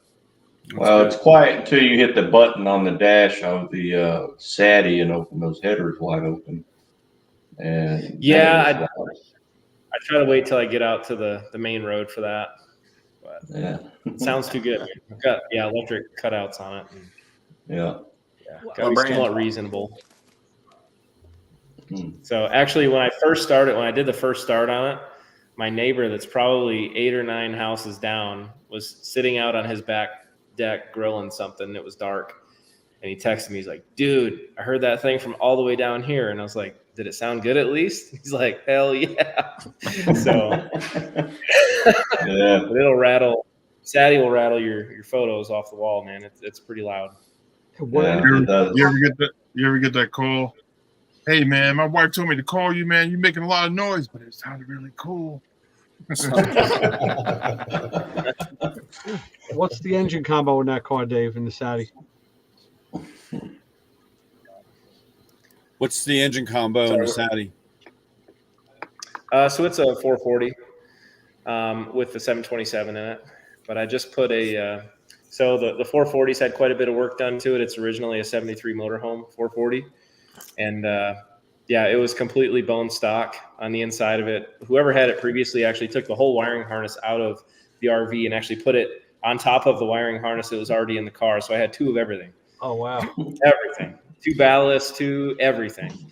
And like the RV plate was actually just like screwed to the side of the engine bay. So stripped all that out, put a new wiring harness up front in it. And that's when we took it to Tucson and then wrecked a bunch of stuff on it. And so, yeah, we tore it all the way down to the short block. My buddy Mopar Joe helped me kind of spec out everything for it. And yeah, put some high compression pistons in it and put it all back together. 440 source heads, put a cam in it. I put it's got dual Edelbrock VRS 4150 carbs on the top of it. So it's got a big ass tunnel ram sticking out of the hood of it. It looks pretty wild, but it runs so damn good, man. It's a lot of fun. It sounds awesome. Evan came out of that Fury, and it's held together somewhat. I've had to do a full reseal and gasket job on it, and then I did the reverse manual valve body on it recently with a 3000 Hughes converter on it, 3000 stall, and it's a whole different car. It's awesome. So we put that in right before we did all the burnouts in that last video. Joey, I don't know if you saw that. With like the drone and stuff like that. Yeah. I had a buddy come out and film it, and it was a lot of fun, man. I wish I would have had that set up in Vegas because I probably spent $100 in ATF that weekend. It was dumping ATF everywhere. It was bad. And then the first run, I ended up blowing out a seal in the rear end and swap that out. The next day I go to run again and I blew the other side out.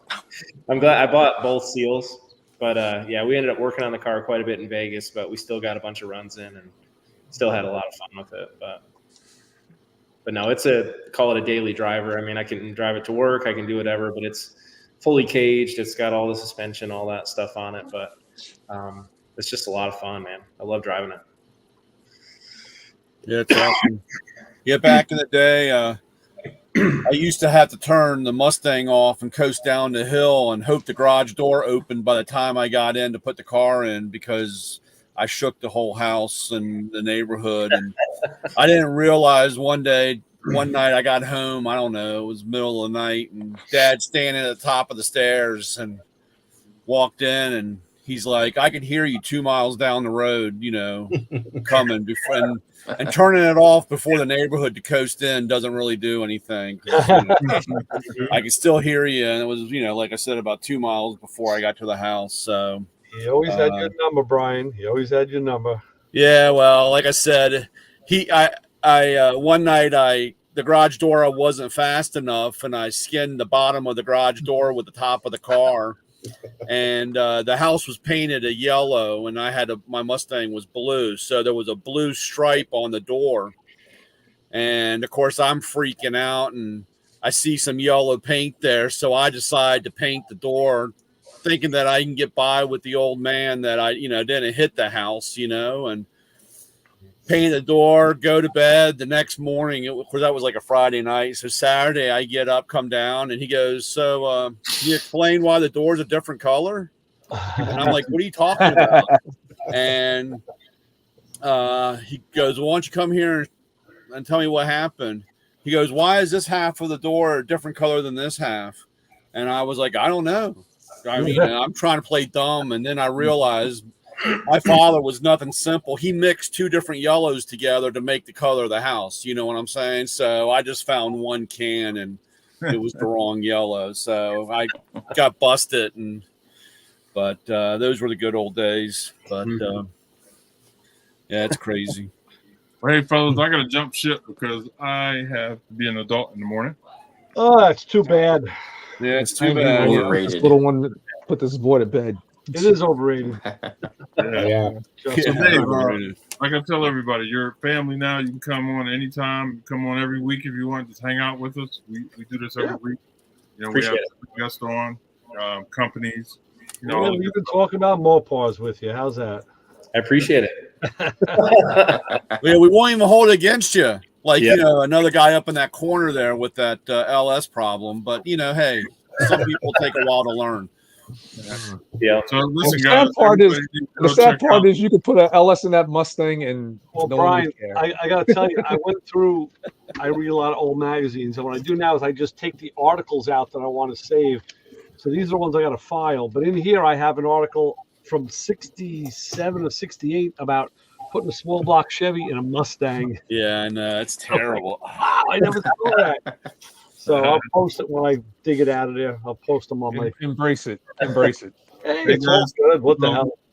Check it out. If you get a chance, go to PowerTube TV and download the app so you can see all of our shows, because a lot of our friends and Planet Traffic is on that network now. So go on and check them out and support all the guys that come on the show here. Awesome. Well, thank you for having me on, guys. Great to meet you. Yeah, you can stay on. Stay, Dave. They do the after party. I'm leaving. They're staying we're on. hanging. I'm gonna head off. I gotta get this boy to bed. Yeah, I gotta hop off too, guys. So all right, I'll see you guys next week. It was nice talking to you, Dave. Thanks. Yep, Can't wait to watch your stuff. Right. Appreciate you. Thanks. Yep. All right, later. Yeah. I try to. What I try to do is, as I go through my YouTube stuff on the TV and I add subscriptions, I try to delete ones that I haven't been watching, to try and kind of balance it out, because it starts growing, man. The list gets long. Yeah. I remember now a couple of years ago, John saying he had like 20. And I was like, man, 20, that's crazy. I think I got like 40 now already that I'm on, and there's some that I just can't kill because like the guys don't do stuff all the time, but every once in a while they'll drop something like, I don't want to see it. Yeah. And it's funny the way their metric works. Like if you're looking at, health stuff, but you'll subscribe to any of the channels, that stuff will pop up regularly as you watch it. And then if you don't watch it for a while, it goes away. It's not in your feed anymore. And something else that you're watching is in the feed. Right. So, I'm constantly watching different stuff. I think there's a line on there, something about like recent drops or new drops, or there's that's like when, like you said, if you stop watching somebody and then all of a sudden you'll see something where it was like a new release or a new drop, and you get back. Yeah, it'll pop back up because I guess they know what your history is. Yeah. Also, what you might be familiar with. Also at the top on the main page, on the phone, I'm looking on the phone, but it says all news, live, muscle cars, engines, music, debate. Right. The sub, those are their categories that they have.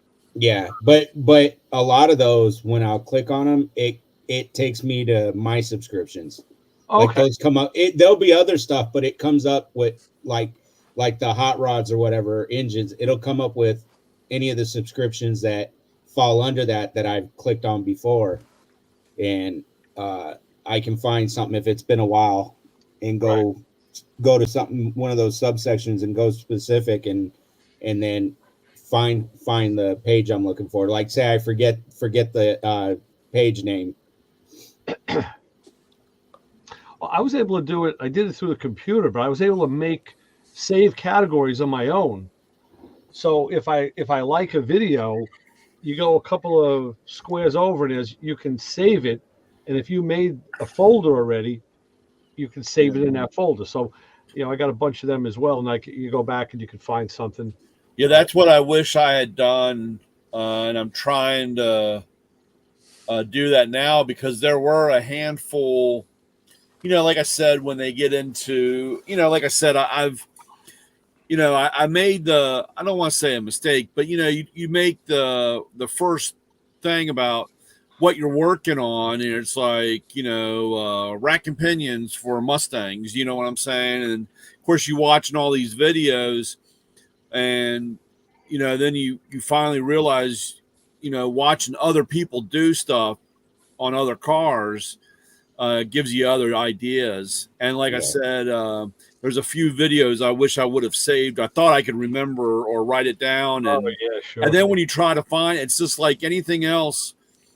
You get all kinds of crap that you don't even want, or, that fits in that category, and you got to go like cipher through everything. And I've just started again, because there were a few guys that had, making brake lines or those hydraulic lines, using the tool, like I said, doing where, like I said, if you just wanted to go back and watch to jog, that's a great topic, Brian. You just stroked my memory.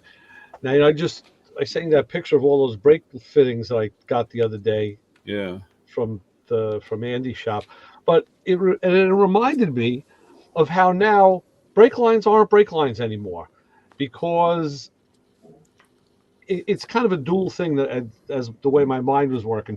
I was going through the garage, I was at the shop doing some work there, and going through the toolboxes, and all of a sudden I had the realization. I'm like, wow, I got a lot of Matco shit now.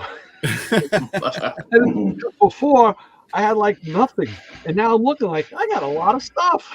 Here, there, and everywhere. Like, over the years, it adds up.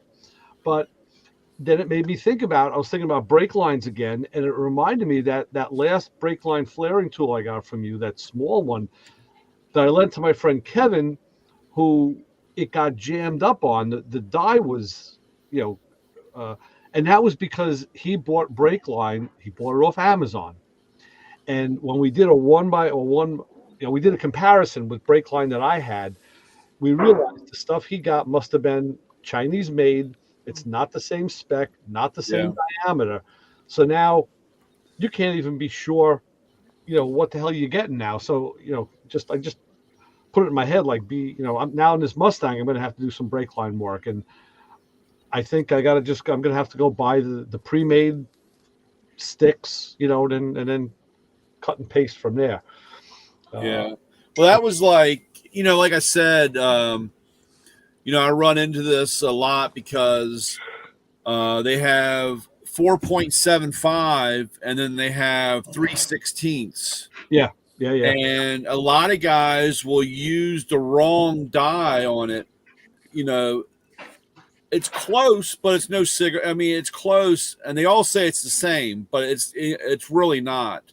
On size, and they use the wrong die in there or the wrong bit, and they wonder why it gets stuck or breaks off, because it's if it was the same size, they wouldn't make two different dies. Well, the thing is knowing which line you have, and that's another thing. Yeah, right. I mean, when you buy something or you find something hanging on a shop wall, you don't even know where it is or what it is. Right.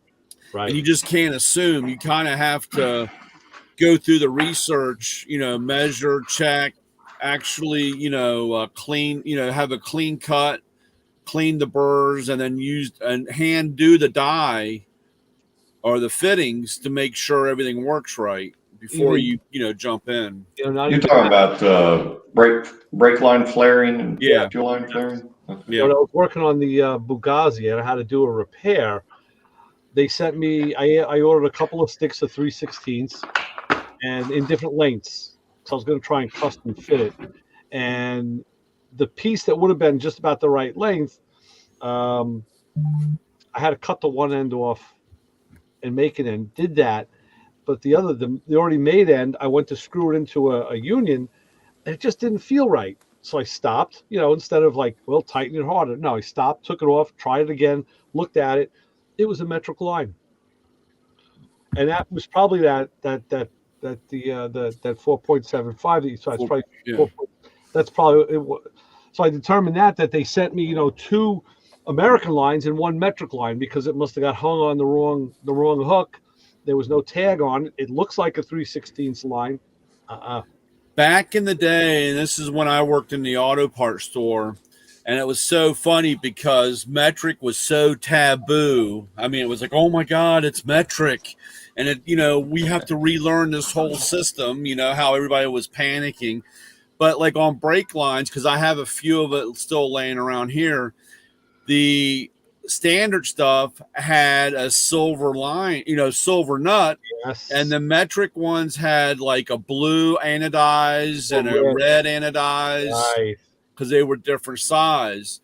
And then I guess because of cost or whatever, they ended up all being the same color nut on or ferrule on that. I'll tell you this: back when I worked at an auto parts store, I don't think we had metric lines. I had to go to a dealer.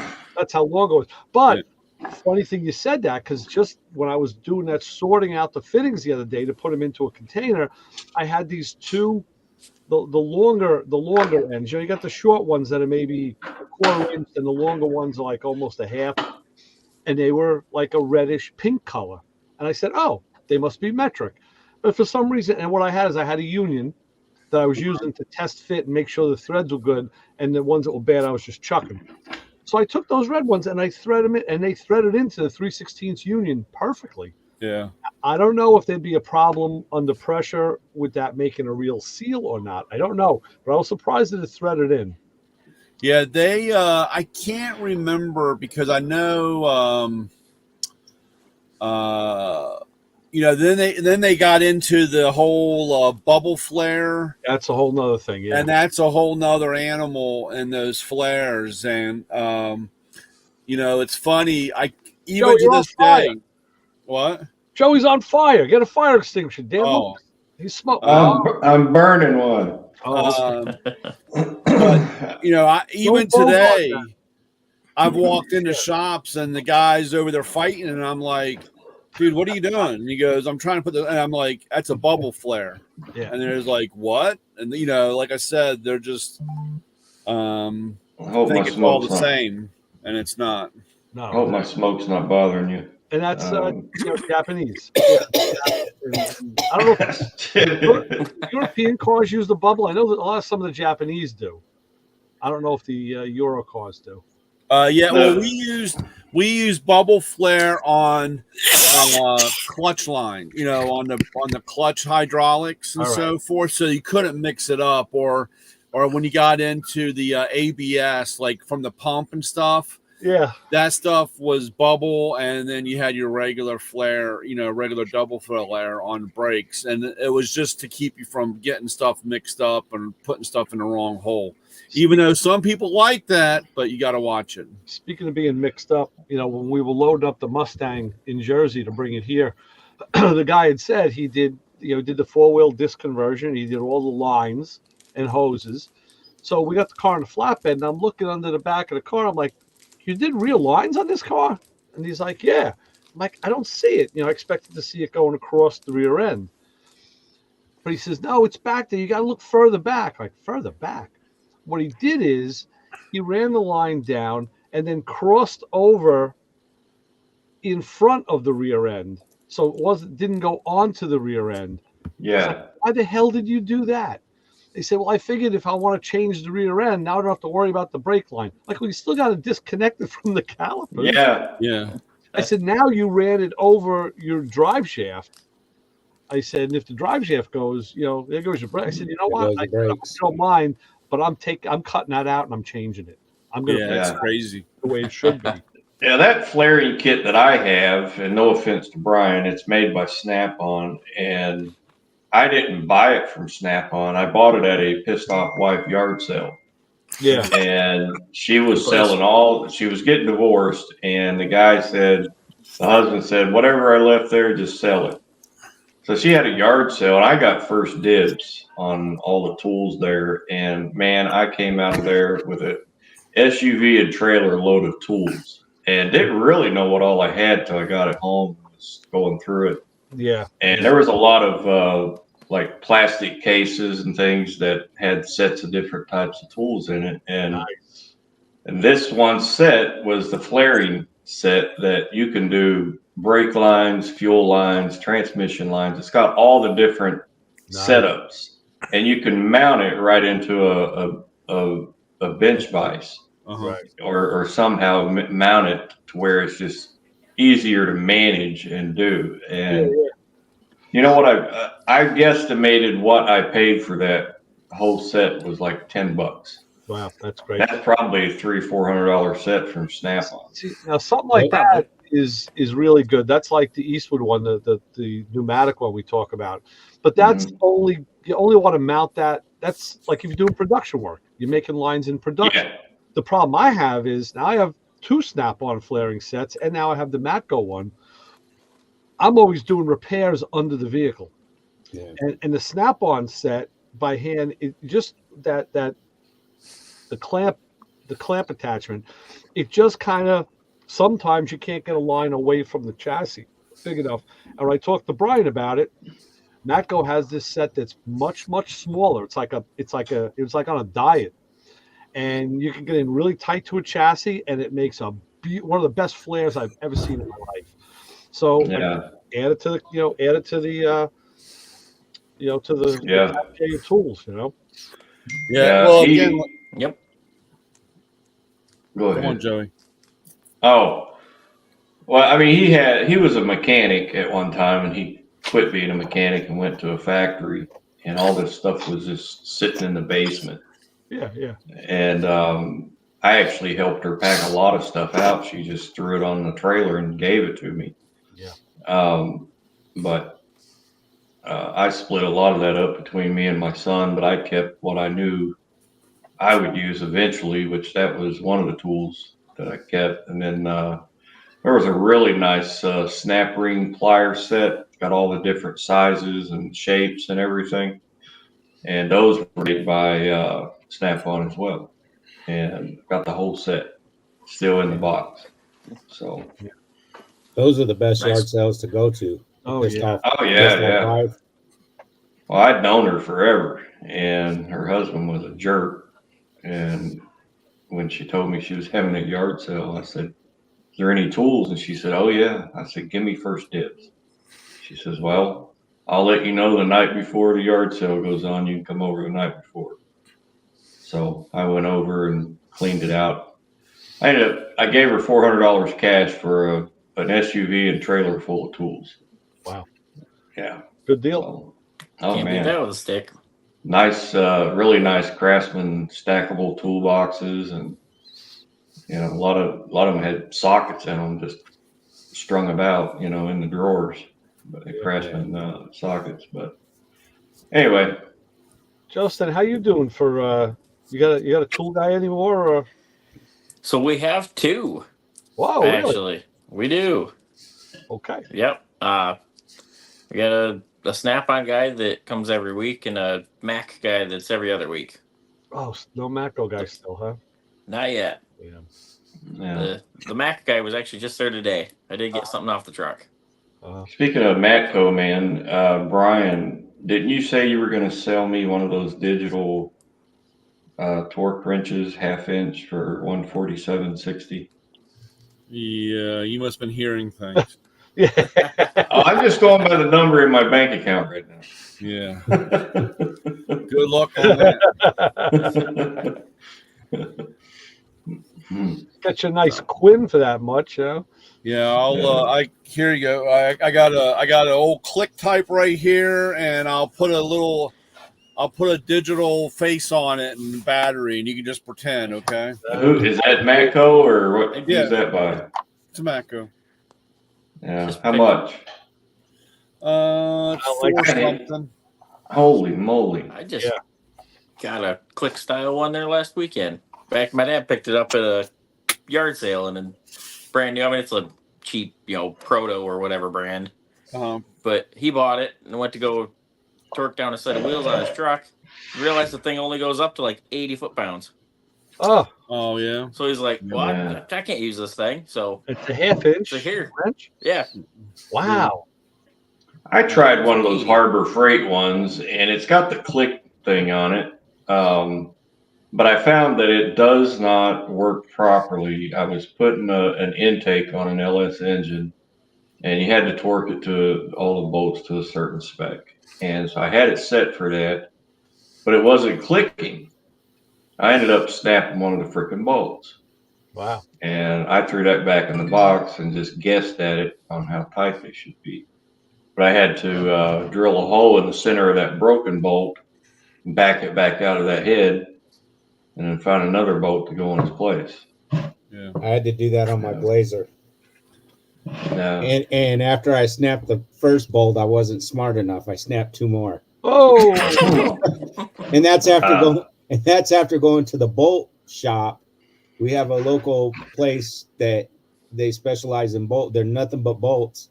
And I went and thankfully I got like double what the whole manifold needed, because I come back and I snapped two more. So why were you you were just that much more torque than needed? I mean, you just really over torqued the shit out of it, or why would you? I had the same problem. It was it wasn't, the torque wrench wasn't clicking, but also when I looked it up in the Chilton's or Haynes manual, whichever manual, it said 27 foot-pounds, and it's supposed to be 27 inch-pounds on an intake. It on the plenum. Oh, okay, for the car. Well, it's actually got the setup where it's got the spider injection, and so the spider injection's all in cloud. Yeah, that could be inch pounds. Well, yeah, because an intake manifold, you usually torque it in stages. Yeah, that part I didn't have a problem with. And an intake is usually around 35 foot-pounds, 30 to 35. So you could start at finger tight. Then I would go to like 15 and then bring it into 30. So, you have two chances to see if it clicks. So if you should click at 15 first, and if it doesn't, that's when you start looking at the wrench and say, okay, what's going on here? Yeah. He's using that German torque spec, that Gudentite. Gudentite. Right. These aren't super new, but they're fairly new, but they're small digital torque adapters. Yes. And I finally got one. I want to try it out and see how it really works. But you're supposed to be able to do, foot-pound, an angle, and degree or whatever. I was watching on Torque Test channel. They a lot of guys have tested them. Yeah. And I have 8 of them. Don't ask me how I got 8, but I got 8 of them. And 8 of these? Yeah. Well, not that brand. Let me see if I think I have it over here. Hang on. Yeah. So, but this is probably your answer on your digital, because it is digital. Mm-hmm. But like I said, this one's half-inch. The 3/8 is on the other side. I was going to try them out to see how before I start really selling something, I want to see how easy it is to work, because some of my guys are special, like me. Yeah, no, you did price it one time, and it might have been a used one, but it was like a couple $100. And anyway, if that's available, or if it's something. But the problem with these it's okay again if you're working on a bench or doing something in free air. But if you're in an engine compartment or under a chassis, this thing gets real bulky real fast. Oh yeah. Well, that's why yours are more square. This is more like a egg shape. I don't know which would be better. What design is better, truthfully. Yeah, but it's audible. It's audible. It's got beeps and I don't think it's vibration. I think it's just audible. So I'll be selling these on eBay. That's what you need. Something that's audible, beeps, flashes, a hammer to the head. Well, I'm not a big fan of the digital. One of the problems, I'm a bumper. So when I'm torquing something, I go click, click, click, click. Yeah. And it's funny. You remember I sent you a video a while back about that, where they were talking about what happens every time that torque wrench clicks, and it's like a pawl slipping off a ramp. And they were saying every time you do it, that counts as a wear. Right, and then you get to a certain number, then all of a sudden you gotta send the the torque wrench out to be calibrated, right? Because it stops. And if you're in the middle, you figure if I'm a bumper and I do at least 5 bumps on a wheel, I've done over 20 clicks on doing one wheel, so that's over 100. And I don't know what the threshold is, but then I decide to go do something on the motor, and all of a sudden it says, "Oh, you gotta calibrate, you gotta reprogram, you gotta do." I would just take the thing and chuck it in the woods. Well, I'll tell you this: mine have never stopped. I've never had my wrenches recalibrated. I take care of them, and I really train myself when I do wheels. I'll use either usually the pneumatic gun to run the lugs on just to like one click or click of the dugga. And that's at like a mid-range. A pneumatic gun, that's like definitely at mid-range or lower. And then I'll bring it in with the torque wrench, and I just condition myself to, as it comes around and clicks, stop. Yeah. Next one, click, stop. Just do it once. Well, I don't. I can't get to it because I blocked off my other toolbox. But believe it or not, I still use my Craftsman beam torque wrench, dude. A beam is good. I don't have it anymore, but that's like, for certain things, like if you had to do a pinion, pinion nut, certain things you need a beam for. Yeah, we used to do on the transmissions, on the German transmission, we would do when you got the differential set in, you had to do what was it called? Radio torque, not radio, a rotational torque when you were turning. And that's, like I said, a beam, and that's how you have to do it, right? And the beam, I use the beam. I still use the beam more than even my click ones that I have. I'm really kind of surprised. I'll try this digital. We'll see how that goes. But I don't need all that. I don't need all that glitter. So yeah. I need to get one though real soon. Well, at least before winter. Because this winter, the engine for my C10 is going to be going together. The block is at the machine shop now. It's a 350 4-bolt, and he's going to machine it out so where I can convert it to a 383. Well, the only thing I can do is, like I said, the best time to buy is when they're on sale, because they're all regular price. They're all over $1,000. The other thing is you can always, a lot of times, the parts stores will rent you one. Yeah. Yeah. I still wouldn't trust the digital one that way. There's been so many hands on that. It's probably been slammed on the floor and thrown against the wall. And you can check calibration fairly easy. You can do it. You just need a weight and a string. You can replicate torque. It's not hard to do. So you could do a spot check if you had to. Yeah. So you know what? Let's end the live stream here. We've been on long enough. I think we talked about cars enough too. So Dave from Rust Bucket Restoration, great guy, nice guy. Looking forward to watching his channel and having him on again. Yeah, I think you guys are going to love the playlist of that 68 Charger. It came from a dead state to being alive. It's just amazing. I love all that. What's gonna, I guess, everything takes a new life now. Like Brian, watching YouTube as in place of TV, I have certain like punch lists of things. Like video length is one of them, and watching a guy do something because my buddy Kenny Wessel, he's going to be on the show in 2 weeks. He's coming back up to New York. He does shop work, but in real time. So he films. Yeah. Every once in a while, he'll do a break if he's got to do something, but usually it's in real time. And if I've done that job before, or I know what he's doing, I'm always fast forwarding through it. Yeah. Because those videos get to be a little longer.